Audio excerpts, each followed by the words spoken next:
Hi there Libra, thank you for joining me for your June monthly forecast.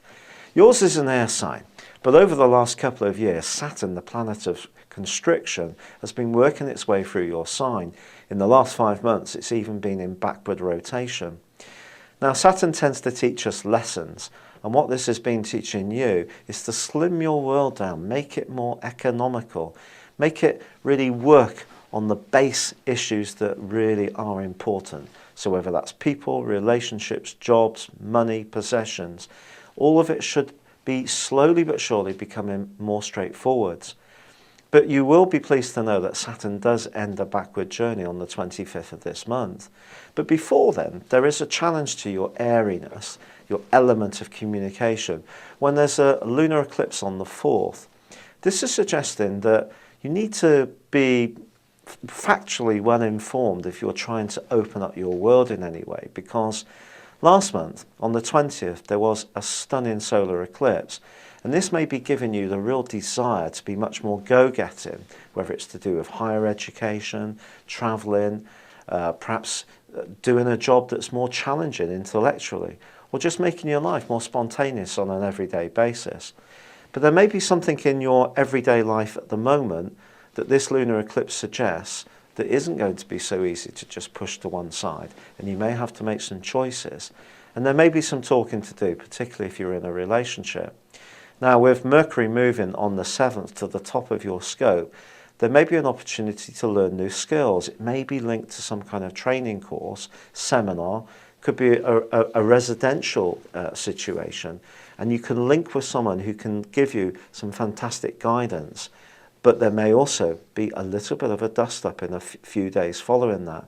You may encounter someone that you find to be overbearing, rather full of themselves, a bit of a know-it-all, and it could really get up your nose. Try to stay cool, because on the 12th, Jupiter is moving into a sensational part of your horoscope. And it's going to be there for just over a year. And what it's going to do is pick up the thread of that solar eclipse from last month about expansion, widening your horizons, not letting any inner blockages stop you from achieving your true potential. So whether it's to do with holidaying in more exotic locations that are a bit more off the beaten track than the usual flesh pots, or whether it's to do with taking on that open university degree because you feel that something in your past wasn't quite fulfilled, that you could have done better academically, then in the next year, I think your life can really become a very, very exciting and helter-skelter ride with lots of exciting developments.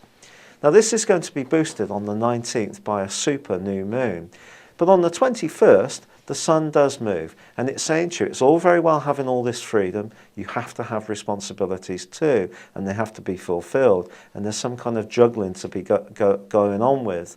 But this will also help you to think about whether you can bring extra variety or stimulation to your working situation. So if you've always done one thing, don't feel you have to do it forever. That's a very outdated notion. If you want to have a complete change, then seriously examine the possibilities. Then Saturn goes forwards, which is great news. Mercury moves into a brilliantly friendly part of your scope in Leo. And then in the last few days of this month, there is just such a delicious and sweet connection between Venus, your ruler, and Jupiter. Now this really suggests that there could be some great fortune linked to a connection with someone who lives a long way away, or perhaps you have overseas interests. Perhaps you're looking to travel for work, buy a property, get some kind of holiday experience which also teaches you about a wider expanse of humanity. Or perhaps you can do all this from the comfort of your spare room. But there could be a romantic dimension to this, and someone very unusual can enter your life and really make your pulse race.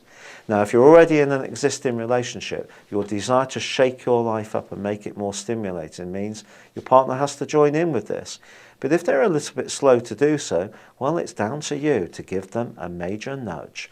It's been a real pleasure being with you. Thank you for joining me. Good luck and goodbye for now.